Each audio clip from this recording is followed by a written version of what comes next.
Hi, I'm Pat Martinez, the founder and chair of the National Council for Leadership. Thank you for joining us here today for the 2020 Cesar Chavez Contemplation virtual event. Because of the global pandemic, we decided to postpone the event till June, and that didn't happen. September doesn't look like it's going to be a time that we can gather in large numbers. But we didn't want to stop. We didn't want to postpone anymore. We wanted to move forward.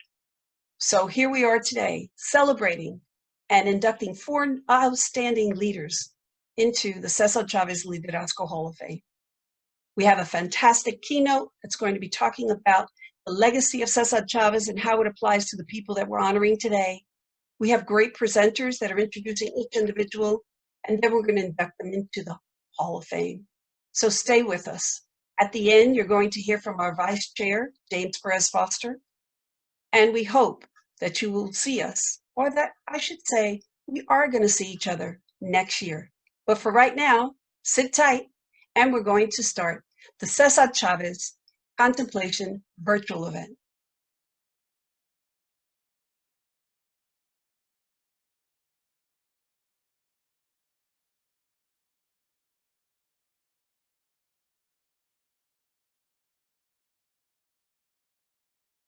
And now I'd like to introduce our Mayor Pro Tem to read the proclamation. Thank you, and I'm honored to be here today to read the city proclamation for Cesar Chavez Contemplation Day. Whereas the National Council for Leadership held the first recognition of community leaders at the Cesar Chavez Contemplation Breakfast, Reflection and Moving Forward on March 31st, 2016. And whereas this event was created by Leadership in the Clouds and was established to celebrate Cesar Chavez's legacy as a civil rights leader and recognize his work to promote advocacy, social justice for Latinos, as well as the power of education and business ownership to impact economic change. And whereas each year leaders are recognized who embrace these values and make a difference that impacts our Latino community. And whereas the 2020 honorees now joining the Cesar Chavez Liderazgo Hall of Fame are Georgia Lewis, Carmen Hilton, Federico Rios, Stefania Arteaga, and whereas they have made significant contributions to the community by igniting civic engagement, promoting education for women, working towards equity, inclusion, and immigrant integration, advocating for the rights of the underserved, and are role models for others to emulate. Therefore, by Alexander Lyles, Mayor of Charlotte, do hereby proclaim March 23rd, 2020, Cesar Chavez Contemplation Day and in Charlotte, and commend its observance to all citizens. Thank you, Pat. And now we have Manolo Betancourt to introduce our keynote. My name is Manolo Betancourt, a recipient of the Cesar Chavez Liderazgo Award 2019, and introduced into the Cesar Chavez Hall of Fame. Today, I had the great pleasure of introducing our keynote speaker, Carlos Sanchez, who has inducted into Cesar Chavez Liderazgo Hall of Fame in 2018. Carlos Sanchez is Vice President of the State Government External Affairs for AT&T North Carolina. Carlos has been with AT&T for 70 years. In his current role, he directs the relationship for AT&T in North Carolina with statewide government entities, constituents, and stakeholders. This includes North Carolina legislative and executive branches, as well as third-party groups in the private and nonprofit sectors. Wow. Carlos has responsibility for AT&T business initiatives and directs the local external affairs teams across the state. He is also responsible for the community and economic development efforts, as well as the philanthropic budget and support statewide organizations in North Carolina. Carlos D. Sanchez lived in Charlotte for 20 years and formerly worked as a regional sales director for BTI, a competitive local exchanger carrier, and intermedia communications. Before moving to Charlotte, Carlos was Executive Vice President and part owner of Kisa International, a telecommunications technology integrator with a main office in Bogota, Colombia. He also lived in New York City, where he owned and operated a local cable television station. Before moving to New York, he worked with his family producing a weekly travel television program that aired the Travel Channel and Telemundo network for 5 years. Sanchez is very active in the business, civic, and political areas. He serves on the University of North Carolina at Charlotte Board of Trustees, Charlotte Regional Visitor Authority Board of Directors, the Boy Scouts of Mecklenburg County Council, and Goodwill Industries of Southern Piedmont. He was appointed jury commissioner for the 26th Judicial District in Mecklenburg County in 2003 and served until 2011. He is past chairman of the Latin America Chamber of Commerce, executive committee member of the Charlotte Regional Business Alliance, trustee for Central Piedmont Community College, board member of the Institute for Emerging Leaders of North Carolina State University, a graduate of Leadership Charlotte 2006-2007, and Leadership North Carolina 2010-2011. Carlos served on Charlotte Mayor's Immigration Study Commission in 2006. He was the host for Charlotte Hoy, a community affairs television program produced in the Spanish language by the local Charlotte PBS station, WTBI Channel 42. Carlos E. Sanchez has a VA International Relations from Florida International University. He also has an MBA from the McCall School of Business of Queen University. He's native of Bogota, Colombia, Bravo, and is married to Diana. They live in Cary, North Carolina, and he had 2 children attending the University of North Carolina schools. Please join me welcoming on a standing community and my very good friend and keynote speaker, Carlos E. Sánchez. Buenas tardes a todos. Es un placer estar aquí hoy celebrando la vida y el legado de uno de los líderes más importantes en nuestra comunidad y este país, Cesar Chavez. But first, let me congratulate Pat Martinez for creating these awards in memory of one of the great Hispanic civil rights leaders of all times. It's more than appropriate that we recognize Cesar Chavez and continue his legacy, especially in such divided times as this. Who would have thought that we would have to make this program remotely when we were looking to get together and celebrate this event at LACA Projects, west of Uptown, Charlotte, back in March? Certainly, this pandemic has been a major test to our flexibility, but more importantly, a test to our systems and our leadership, not only local, national, but worldwide. This virus knows no borders, race, gender, economic status, or political ideology. It has impacted everyone across the board, but the impact has been felt more acutely in the Latinx community. Just in North Carolina alone, Latinos make 46% of the COVID-19 cases, with being less than 10% of the overall population. The virus has made its way to the areas where our community is fulfilling important work, like agriculture, construction, hospitality, and others. But also, we have seen an encouraging discussion on race relations, equity, and justice. Our country is going through a very difficult time, but one that can be defining for the future of our society. We need to seize this moment and make sure we participate in the discussion and contribute with our experiences and ideas. And as much of the discussion has been centered primarily in the systematic discrimination against African Americans, this process is also about Black Latinos, immigrants, and the Latinx community as a whole. Let's stay active and embrace the communities of color in this struggle for justice. Now, let me congratulate the winners of this year's awards.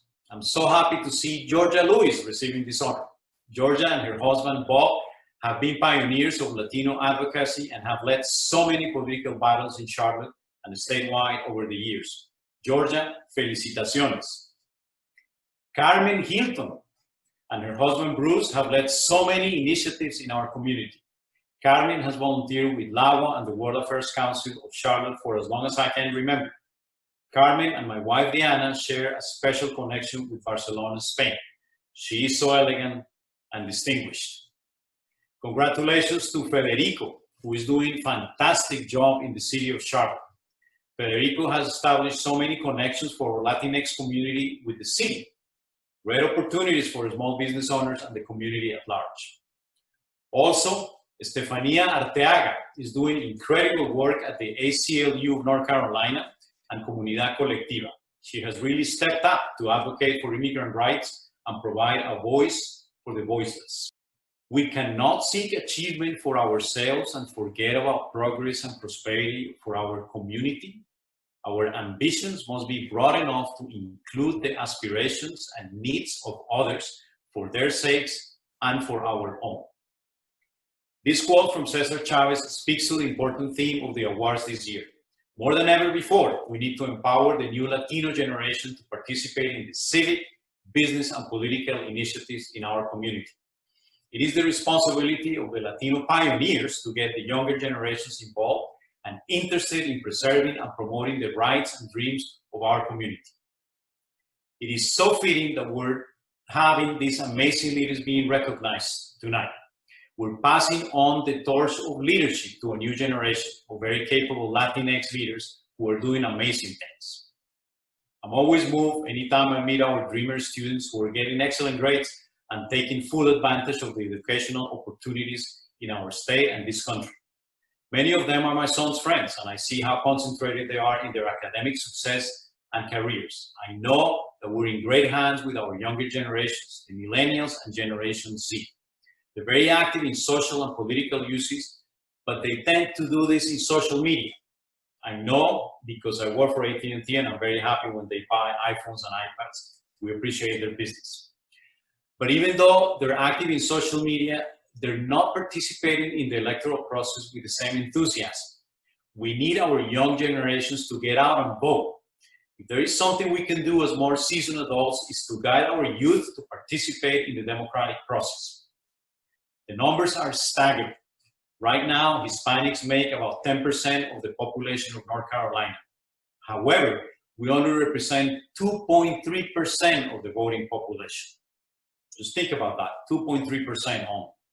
Also, with 20% of our public school students making basically Hispanic kids, the great majority born in the United States, the future political power of our community is tremendous.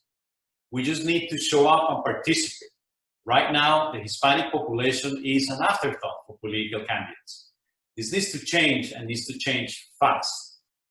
Also, we need our community to step up and offer some Latino candidates to run for office. 2020 is one of the most important elections of our time. It will determine the legislators who will draw the legislative and congressional districts for the next decade. Our community, especially young people, need to vote, regardless of the party. Vote and participate. Recruit young people to run. This is a leadership event. This is what Cesar Chavez would have liked us to do. We may need to create a committee that will search and promote Hispanic American candidates to run for office. I would like to challenge you to form this as part of the National Leadership Council with Pat Martinez. Now, if Cesar Chavez was alive today, what would he think about our Charlotte Latinx community? We have seen so much growth of our community in the past few years. I moved to Charlotte 22 years ago, actually on June 6, 1998. At that time, the Hispanic population was about 50,000. Now we're approaching 280,000 people.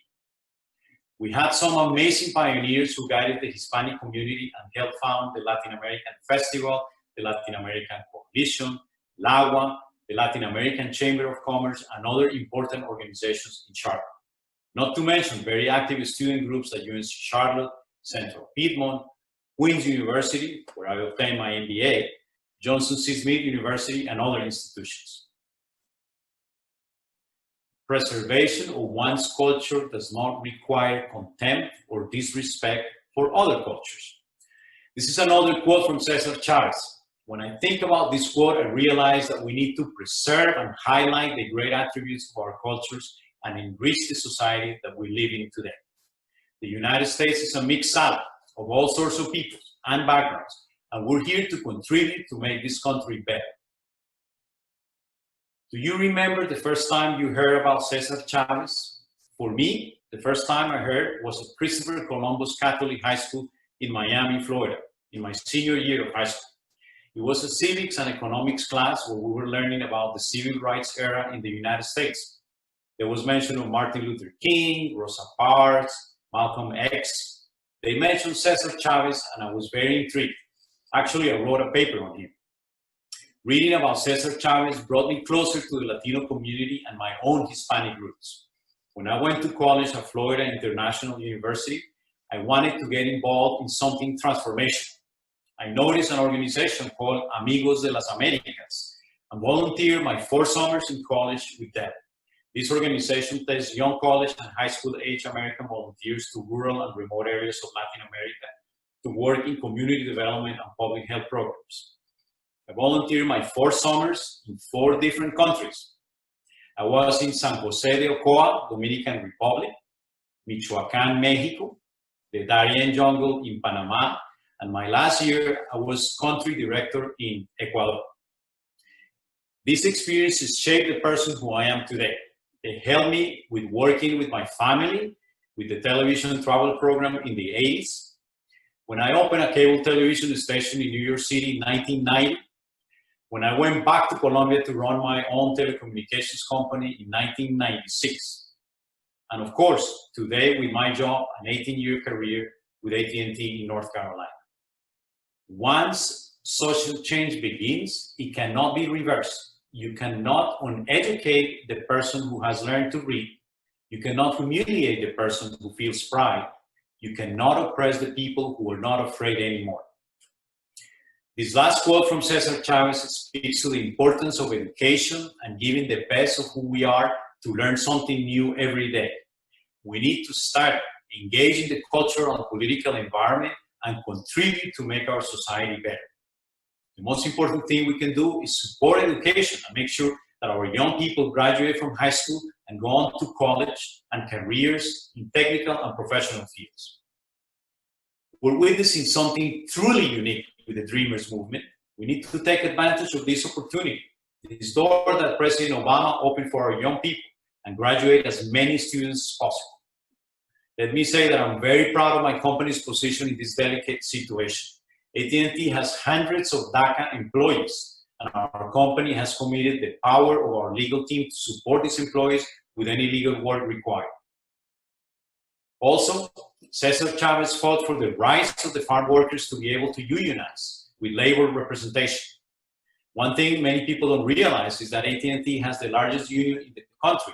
It's the CWA, Communications Workers of America, and we work very well with them. Let's work together to empower the new generations and provide them with opportunities to learn, get degrees, and enroll in the workforce.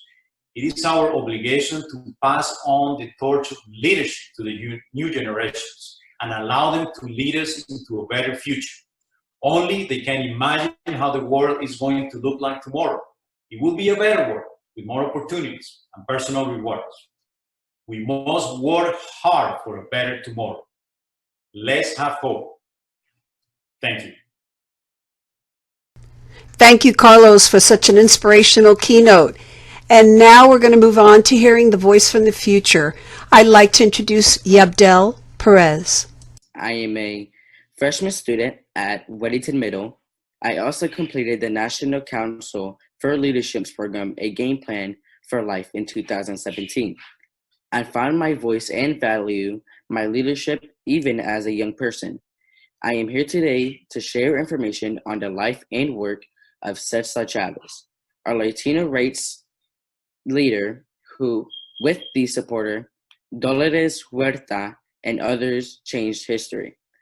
Born as Cesario Estrada Chavez on March 31st, 1927, around Yuma, Arizona, Cesar Chavez spent much of his young life as a farm worker with his family.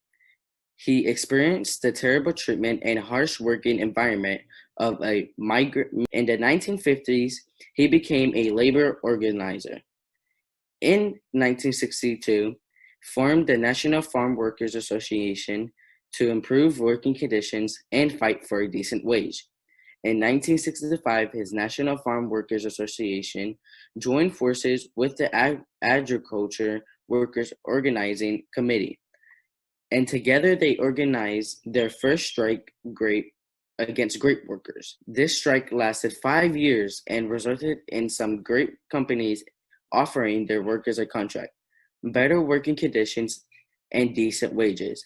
In 1972, the two unions merged and eventually was called the United Farm Workers, the UFW. Throughout his life, Chavez used nonviolence as a means to bring attention to the problems of farm workers. For many years, he led marches, boycotts, and hunger strikes, all to implement change. On April 23, 1993, sadly, Cesar Chavez died in St. Louis, Arizona at the age of 66 years of age. I noticed that Cesar Chavez had following the 5 practices of leadership that I learned during a program, a game plan for life, and they were modeling the way, inspired a shared vision, challenging the process, and enable others to act, encourage the heart. Today, we reflect on Cesar Chavez's leadership, but we also must move forward.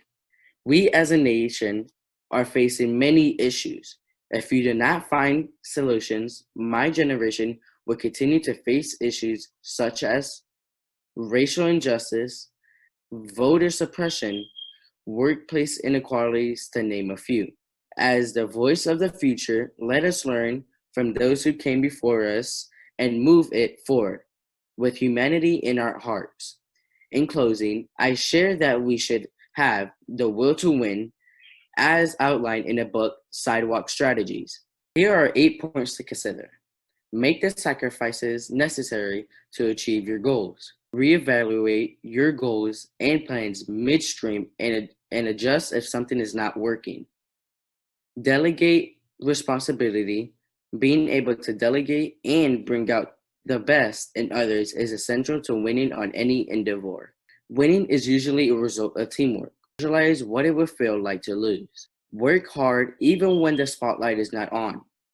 Allow others to share in the victory and turn defeats into victories. My name is Yabda Perez. I'm the voice of the future, and I say to you right now, the future is now. I'll raise my hand and say, sí se puede. Gracias. Now I introduce Olma Echeverri. Hello, my name is Olma Echeverri, and I am the 2019 recipient of the Cesar Chavez Liderazgo Award. I am here today to introduce another recipient, Georgia Hackes Lewis. But first, I'd like to place the significance of Georgia's impact on our community into context. The Cesar Chavez Liderazgo Award is presented to individuals that exemplify the spirit of our Latino civil rights leader, Cesar Chavez. He fought for civil rights, economic empowerment, labor relations, education, advocacy, and was a servant leader. Leaders such as Georgia Hackes Lewis have built on the foundation of Cesar Chavez's legacy of advocacy and making a difference in our community today. Throughout her life, Georgia Hackes Lewis has been a frontline advocate for the rights of women and minorities. Raised in humble surroundings, Georgia Hackes Lewis began her pioneering work as a social worker in New Mexico in the 1950s. She later continued with her many years of professional, public, and community service in North Carolina, where she moved with her husband, pharmacist Robert L. Lewis. A mother of 5, Georgia Hackes Lewis continued her graduate education after she raised her children, and then at age 53, enrolled and obtained her law degree at North Carolina Central University's School of Law. Georgia was North Carolina's first Hispanic judicial official, serving as a civil and criminal magistrate in Mecklenburg County. as well as the first Hispanic to serve on a board of elections in North Carolina, ultimately serving as chair of the Mecklenburg County Board of Elections. In private practice, she has worked as a lawyer for the Charlotte Catholic Diocese, represented immigrants in refugee cases, advocated for the homeless, fought to protect the franchise for minority voters, and Georgia struggled publicly to obtain fair pricing on prescriptions for their pharmacy customers. She was also instrumental in organizing and leading bar organizations at the local, state, and national levels to promote and protect the interests of Hispanic clients in North Carolina and provide networking and pipeline opportunities for Latino lawyers in this state. Georgia has served as a regional president of the Hispanic National Bar Association, was the catalyst for the creation of the Hispanic Latino Lawyers Committee that continues to operate as part of the North Carolina Bar Association, and was co-founder of the Mecklenburg County Hispanic Latino Lawyers Bar. In addition to her legal work, Georgia is the founder of the Emerging Latina Leadership Advocates, ELA, a local organization dedicated to helping Latina women, including lawyers, attain leadership positions in their communities. Additionally, Georgia is the winner of the 2013 Julius L. Chambers Diversity Champion Award. Her outstanding public service work has not gone unnoticed, as Georgia has received numerous honors at the local, state, and national levels. Our Latino leaders of today stand on the shoulders of people like Georgia Hackes Lewis. She has forged pathways for civic engagement, advocacy, and empower women to get involved in the political process.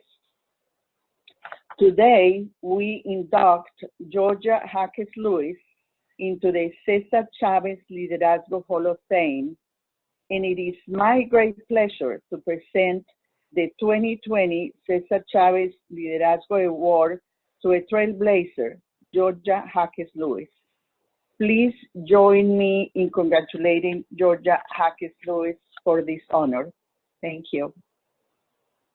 I'm Georgia Hackes Lewis. I grew up in New Mexico as part of the first Hispanics that were settled in that area. And my parents were Alvina Martinez and Onofre Hackes, members of the original Hispanic families living there. My grandfather was on the state council in New Mexico, even though we didn't even have a state. It wasn't a state at that time. But my interest in getting people to vote was established when I was 5 years old. I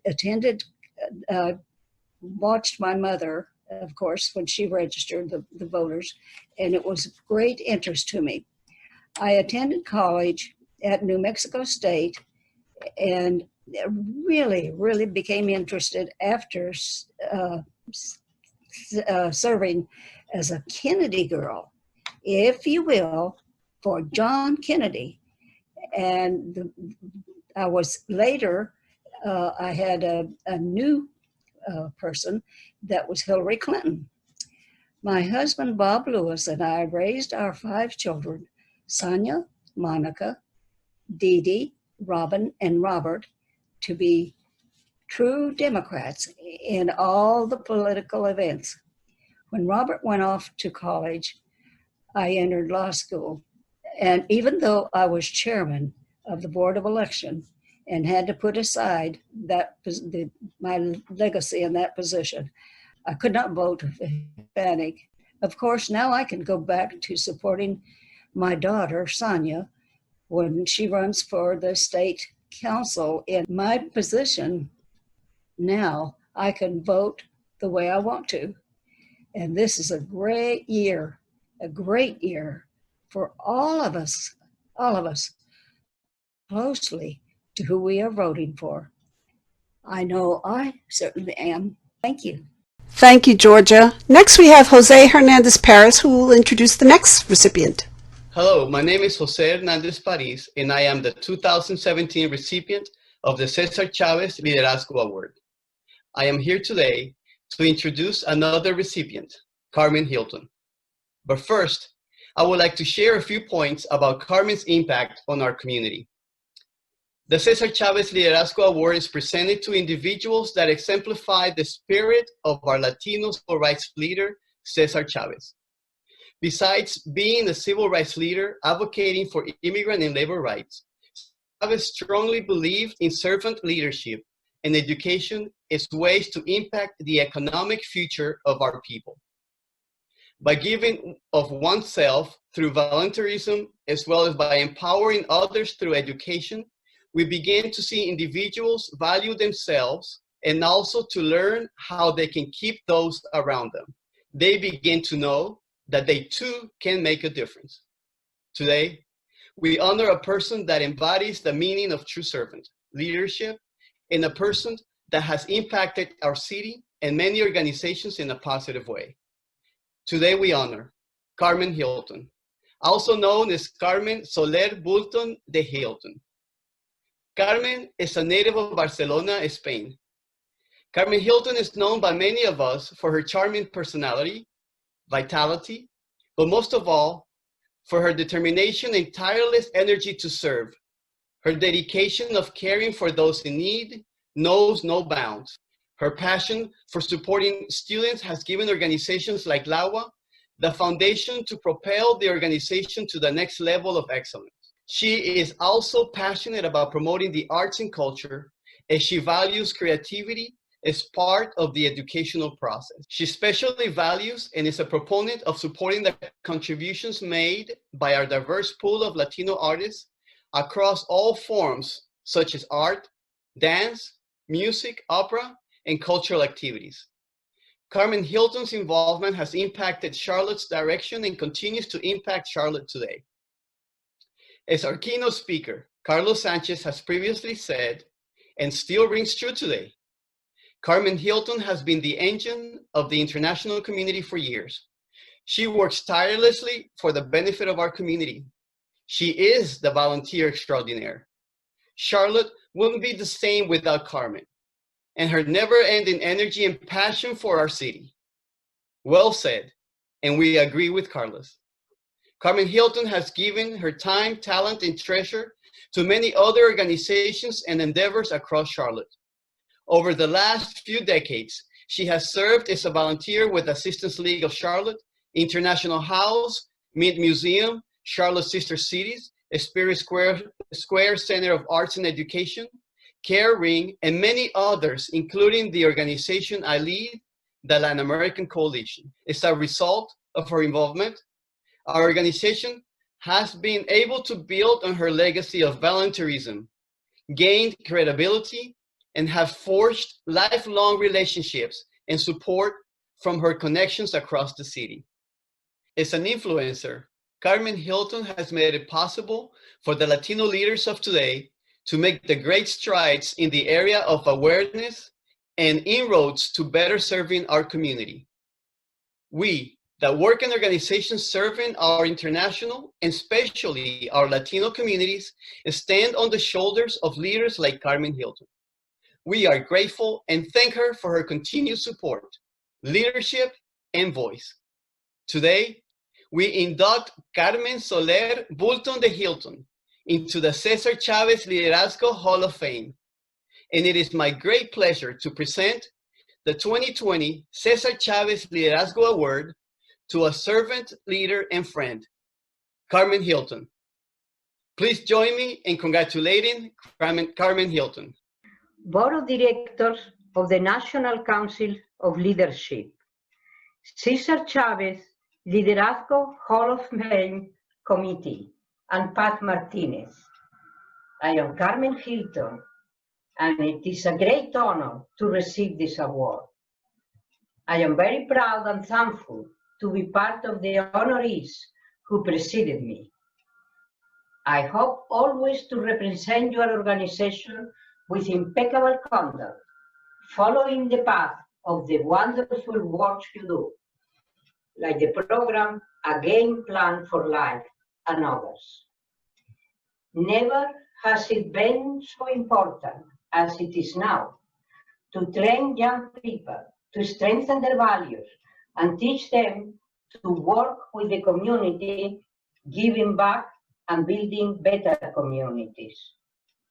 I want to suggest that each of us in these turbulent times commit to doing an act of kindness every day. It is very rewarding. And with my gratitude to all of you, and also to my husband Bruce, who has always supported me in my work, thank you so very much. Yes, thank you, Carmen, and it's we who thank you. Next, we have Wendy, who's going to introduce Federico Rios. Hello, my name is Wendy Mateo Pascual, and I am the 2018 recipient of the Cesar Chavez Liderazgo Award. I'm here today to introduce another recipient, my friend, my brother, my community leader, Federico Rios. Federico Rios is the City of Charlotte First Assistant Director over the newly formed Office of Equity, Mobility, and Immigration Integration.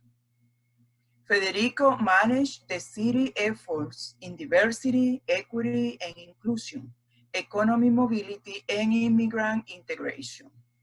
He is charged with helping to eliminate systemic barriers in our community. Prior to joining the city leadership, he spent 8.5 years working with Community and School Charlotte Mecklenburg.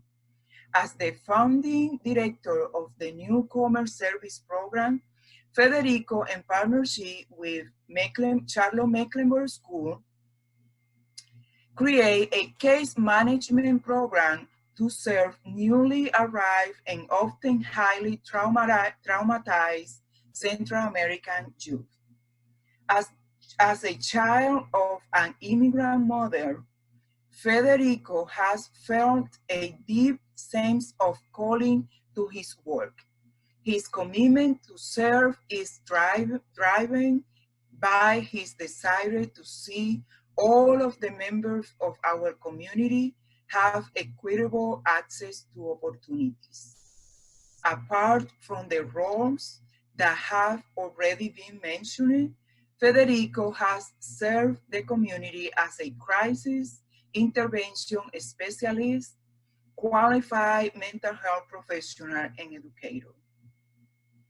He is a member of the Leading on Opportunity Council, Mental Health America Policy and Advocacy Committee, the My Brother Keeper Charlotte Steering Committee, the Community and School Charlotte Mecklenburg Board of Directors, the Equitable Communities Board of Directors, and the Opportunity Insights Advisory Panel. His proudest accomplishment is being a husband to his wife, Lakeisha, and father to his two boys, Alicia and Jaden. Today, we induct Federico Rios into the Cesar Chavez Liderazgo Hall of Fame. And it is my pleasure, my honor, to present the 2020 Cesar Chavez Liderazgo Award to a community leader, a friend, un amigo, Federico Rios. So first, I would like to thank my good friend Pat Martin's team at Leadership in the Clouds. This is an immense honor, and I'm humbled by my selection. I take time to thank God who has directed me to serve. I'm grateful that very early on in my life, I recognized my calling to serve others, and in so doing, I truly believe that I serve God. Thank you to my wonderful wife, Lakeisha, and my children, Elias and Jaden, who without them, I don't think this life would be living. I would be remiss to not share that receiving this award is extremely difficult. The era of COVID and having to be distant from friends and family is hard, but absolutely necessary. I never would have imagined I'd be making this speech from my home. This time has been just transformation and change for us all. In April of this year, I lost my mother, Sophia Rios, to about complications related to a cancer diagnosis. A year earlier, I lost my father, Alejandro Rios, to a prolonged heart disease. I'm at once distraught by their absence and heartened by my belief that they are both present in my life now more than ever before. Parents, who were a couple of imperfect but beautiful people, strive to provide for me and my brothers in every way possible. In the last few years of his life, my father, who was a fifth grade dropout, still found a way to make a prosperous life filled with friends, family, and love, was obsessed with leaving a legacy for himself and his other children. He carried the immense weight that comes from being a completely different person than his father. During one of our last conversations, he shared how proud he was of me, of the work that I was doing and the impact that I was having in our community. I got to revel in that shortly before he passed. My mother spent her final months here in Charlotte with us, and she was amazing. People I knew and knew me. When we watched the 6 o'clock news, she shared how proud she was because I had all these connections, and at times she saw me on those newscasts. I miss their physical presence, but can still hear them clearly in my heart and know that they're here with me at this moment. I'd like to end by thanking this community, this amazing Charlotte that has both embraced me and challenged me in every way possible. Receiving an award named after one of the great advisors and activists in modern American history seems far-fetched to me, not just because of my upbringing and where I come from, but also because I'm a government bureaucrat in essence. Nevertheless, I will continue to honor Cesar Chavez's ideals of equity and basic human rights in my work. And I commit to you that I will continue to serve the community with a willing heart. Thank you so much for this recognition. Thank you for being the amazing community that I get to be a part of. And as always, si se puede. Thank you, Federico. And now we have Blanca introducing our last recipient.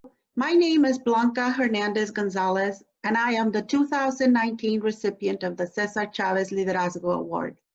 I am here today to introduce another recipient, Stefania Arteaga. Stefania Arteaga is an activist, organizer, and strategist. She has played a crucial role in advancing immigrant organizing in North Carolina, co-founding the grassroots Comunidad Colectiva and the Carolina Migrant Network. Estefania has worked on Push Back the Tide of Immigration and Customs Enforcement, ICE, and local law enforcement collaboration. As an immigrant from El Salvador, she spent years organizing undocumented students, deportation defense campaigns, and toward the successful end of 287G in Charlotte, Mecklenburg County. She most recently joined the ACLU of North Carolina's Acting Immigrant Rights Strategist and is a Z. Smith Reynolds All for North Carolina Fellow. Estefania embodies the spirit of Cesar Chavez as an organizer, a fight for immigrant rights, and we are proud of her accomplishments so far. She is among the many Latino leaders that will continue the legacy of the Latino leaders that came before her. We are indeed in good hands. Today, we induct Estefania Arteaga into the Cesar Chavez Liderazgo Hall of Fame. And it is my great pleasure to present the 2020 Cesar Chavez Liderazgo Award to a leader, Estefania Arteaga. Please join me in congratulating Estefania Arteaga. Si se puede. Good evening. I want to start off by thanking Pat Martinez from Leadership in the Clouds and the National Council of Leadership for awarding me the Cesar Chavez Liderazgo Award. It is an honor to be acknowledged with so many other incredible Latinos who have fought for the well-being and perseverance of our communities and ensuring that we were brought into the full larger Charlotte community. I want to be clear, all my would not be possible without my mom's guidance, Mayra Arteaga, a woman who is responsible as I am today. She has taught me the importance of fighting for what I believe in and for love, that being my family, my people, and our plight to just ICE enforcement and mass incarceration. 4 years ago, a group of friends set our minds to end the county's 12-year-old 287G agreement, a partner in local law enforcement and ICE to process people for deportation. We're going to do so by getting rid of the sheriff. We knew the odds were against us, but as Cesar Chavez put it, we learned many years ago that rich people have money, but poor people have time, and that's what we used. Without the ability to vote, we educated thousands of Mecklenburg County residents sharing the stories of families that had been separated because of the county's 287G program. We taught people the strength of our collective vote to nominate people that advocate our needs. We knew that, yes, we were disadvantaged on many fronts. We knew that if we pushed, if we educated, collaborated, and acknowledged every community's individual struggles and our need for collective liberalism, we could persevere. Así que, with that being said, I want to thank again Pat Martinez from Cloud and the National Council of Leadership. Y terminar con las sabias de Cesar Chavez y decir sí se puede, y sí, claro que sí, se pudo. Thank you, Stephanie. I'm inspired. Gosh, we're in good hands. And now we'll have closing remarks from James. Hi, everyone. I'm James Perez Foster, and I'm the Vice Chair of the National Council for Leadership, and I bring you greetings from my fellow board members, Pat Martinez, Marjorie Sorrellis Russell, and Manuel Rodriguez, who are also here today. Today, we reflect on the legacy of Cesar Chavez. The words spoken today have inspired me, as I'm sure it has done for you. On behalf of the board at the National Council for Leadership, I thank all of you for joining us. I thank Charlotte's Pro Tem, Julie Eiselt, and proclaim the 2020 Cesar Chavez Contemplation Day. I thank our keynote, Carlos Sanchez, and our presenters for joining us in this celebration, especially to induct 4 outstanding leaders, Georgia Jaques Lewis, Carmen Hilton, Federico Rios, and Stefania Arteaga. At this time, we are pleased to add your names to the Cesar Chavez Liderazgo Hall of Fame. Congratulations, and we thank each of you for your exceptional contribution to this community. 2020 marks our 5th year of holding the Cesar Chavez Contemplation event. This year is a milestone year, but we know that it will also be remembered as the year our world changed. We will not forget the difficult times we have faced during this pandemic, and many of us are mourning the loss of family and friends. Others are dealing with loved ones fighting the coronavirus in hospitals across the country. We pray that our nation will recover from this global pandemic, as we know the impact will be felt for many, many years to come. During this dark period, strong leadership is needed. At the National Council for Leadership, we speak of building the leadership pipeline. There is no moment more than now that we call upon our strength to enable us to move forward during these difficult and challenging times. It is now that we at the National Council for Leadership believe it's important to continue to plant seeds today that will grow in the future. We work to transform students 8 to 18 years of age through leadership training to impact the future multicultural community. We provide them with the tools to help them navigate through their school years and beyond. From learning the practices of leadership to developing their emotional intelligence and enhancing their cultural competency, this program is providing students with additional information they can incorporate into their daily lives. Today you heard from one of our program graduates, Yabdel Perez, who spoke about the will to win. He talked about being the voice of the future. We hear you, Yabdel, and we will continue to provide the additional training students need to help them face the issues of tomorrow. At the end of the program, I ask you to visit our website. Please take a moment to invest at least $25 or more to help us reach more students. With your investment of at least $25, we can provide students with materials they can use during the program from the safety of their homes. In closing, I share these words by Cesar Chavez about education and our children. Real education should consist of drawing the goodness and the best out of our students. Donate and invest in the future, our children. With that, I wish you all well, and we'll see you next year at our next celebration. Thank you so much. Well, that closes out our program. So save the date, March 22nd, 2021.